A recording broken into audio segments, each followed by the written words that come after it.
వాళ్ళు కొంత వాళ్ళ గ్రామాలకు ప్రజలకు సర్వీస్ చేయాలని ఈ రంగంలోకి వచ్చారు సార్. మీరు మీ తోడ్పాటును అందించి ఈ కాలంలో వాళ్ళ మన్ననలు పొంది మీరు ఇంకా ముందుకు వెళ్ళాలని, ఆ విధంగా భగవంతుడు మీకు ఆశీర్వాదాలు అందజేయాలని కోరుకుంటూ, ఇక కంటి మండలం one of the best for deserved officer, అంటే పని చేయాలనేటటువంటి తత్వం ఉన్నటువంటి మా ఆఫీసర్కు కంటి మండలాన్ని ఇచ్చిన ప్లేస్ లేదు.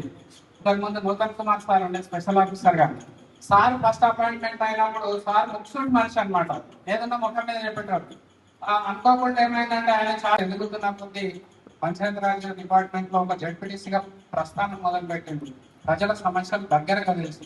ఇప్పుడు ఒక శాసనసభ్యులైంది కాబట్టి నిర్విరామంగా ఈ ప్రాంత అభివృద్ధి కోసం పనిచేస్తున్నటువంటి సందర్భం ఉన్నది. నిజంగా సార్కి అయితే నేను హ్యాట్సాప్ చెప్తున్నాను. ఒక ఇండివిజువల్ వ్యక్తిగతంగా ఒక మనిషిగా ముందు 100% కరెక్ట్ ఉన్నాను. ఒక డాక్టర్గా, ఒక వృత్తి నైపుణ్యమైన వ్యక్తిగా సొసైటీకి ఎంతో సర్వీస్ చేశాను. ఇప్పుడు ఒక లీడర్గా మిమ్మల్ని అందరినీ నడిపించేటటువంటి స్థానంలో ఉన్నాడు. డెఫినెట్గా సార్ విల్ సక్సెస్ఫుల్. భవిష్యత్తు గొప్పగా ఉంటుంది సార్. ఎందుకంటే ఈ వ్యవస్థలో ఎంతో మంది వస్తారు పోతారు. గాంధీజీ లాంటి గొప్ప వ్యక్తులు దేశం కోసం, అంబేద్కర్ లాంటి గొప్ప వ్యక్తులు దేశం కోసం తమ జీవితం మొత్తం అంకితం చేశారు. కానీ మనం అంతా చేయకుండా సార్ లెక్క కొంత ప్రయత్నం చేసినా డెఫినెట్ గా సొసైటీకి మేలు జరుగుతుంది, మన జన్మ ధన్యమైనది. ఆ విధంగా మీకు శుభం కలగాలని. ఇక అంటే సార్ చెప్పలేదేమో అని చెప్పేసి అంటే తర్వాత రాహుల్ గాంధీ చెప్పినాక ప్రతి ఒక్కరు అందరూ ముగ్గురు నలుగురు చెప్పారు వస్తున్నాయి, ఇప్పుడు నాకు ఏం ప్రోగ్రామ్స్ లేవు, అయినా వస్తే ఖచ్చితంగా చెప్పడం జరిగింది. అసలు వచ్చి ఏదో సార్కి వచ్చి తొందరగా సన్మానం చేసి వెళ్ళిపోదాం అనుకున్నా కానీ సార్ గురించి అందరూ పొగడతా ఉంటే చాలా సారి ముందే తెలుసు నాకు సార్ గురించి.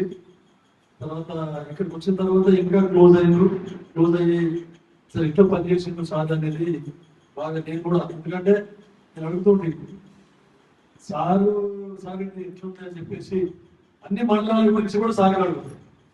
సార్ ఇది ఏముంది, స్కీమ్ ఏముంది, ఇది ఎట్లుంది, మీ దగ్గర ఎట్లా ఇంప్లిమెంట్ అవుతుంది, వేరే మండలాల్లో కూడా ఇట్లా అవుతుందని చెప్పేసి దానికి దీనికి పోలుస్తున్నా కొన్ని అంటే నొసుగులు ఏర్పడితే తెలిస్తే వేరే మండలాల వాళ్ళకి అందరికీ అరే మీరు మంచిగా చేస్తే లేదు కంటి పోయి చూడకుండా అని చెప్తుండే.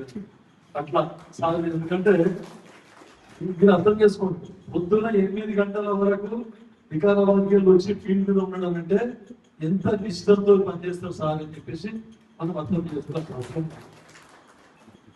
టైం ప్రాప్తి చాలా పంక్చువాలిటీ ఉంటుంది. మళ్ళా పేదోళ్ళ గురించే ఆలోచిస్తారు సార్.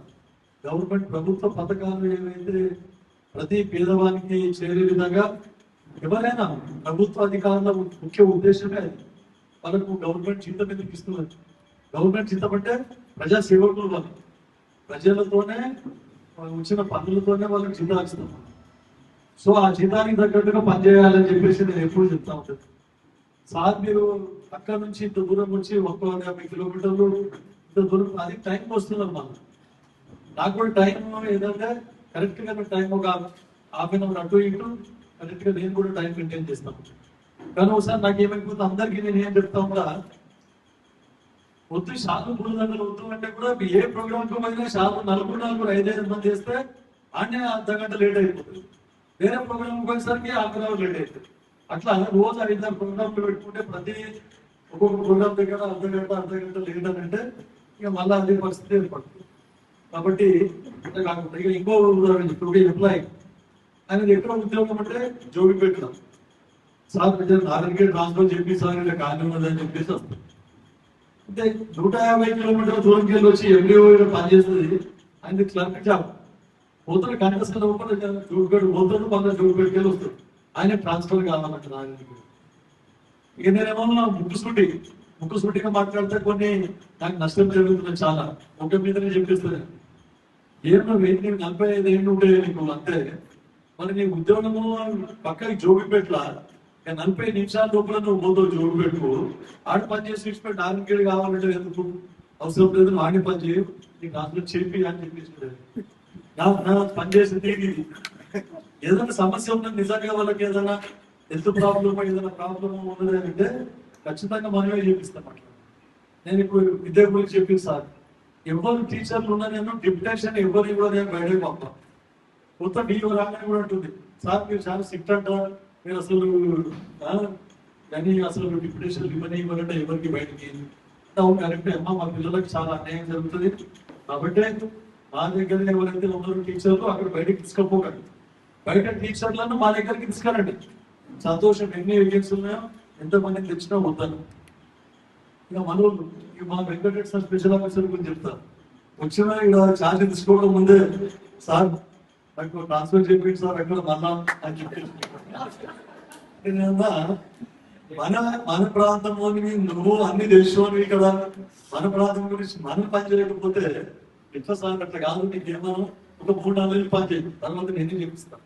ఎందుకంటే ఇక్కడ ఉన్న సమస్యలన్నీ తెలుసు నీకు, అన్ని కరెక్ట్ చేయగలుగుతావు అని చెప్పేసి నేనే రిక్వెస్ట్ చేశాను. లేదా నువ్వు ఇక్కడ పని చేయు అనుకుంటే ట్రాన్స్ఫర్ చేసుకుంటాడు, ఏమైనా చేసుకుంటాను. కానీ నా మాట మీద ఉండి ఈరోజు ఇక్కడ సేవ్ చేసుకున్నాడు, ఈరోజు ట్రైనింగ్ ప్రోగ్రామ్ కూడా పెట్టింటున్నాడు. అట్లా మనం మన దగ్గర పనిచేయాలని తప్పనతో పనిచేస్తే ఇట్లా స్కూల్లో పిల్లలు ఉన్నారు, అదే నా పిల్లలు ఉన్నారు అని చెప్పేసి మనం పని చేసుకుంటే అట్లా ఉంటుంది. ఎందుకంటే మా నాయన అదే నేర్పిన్నాను.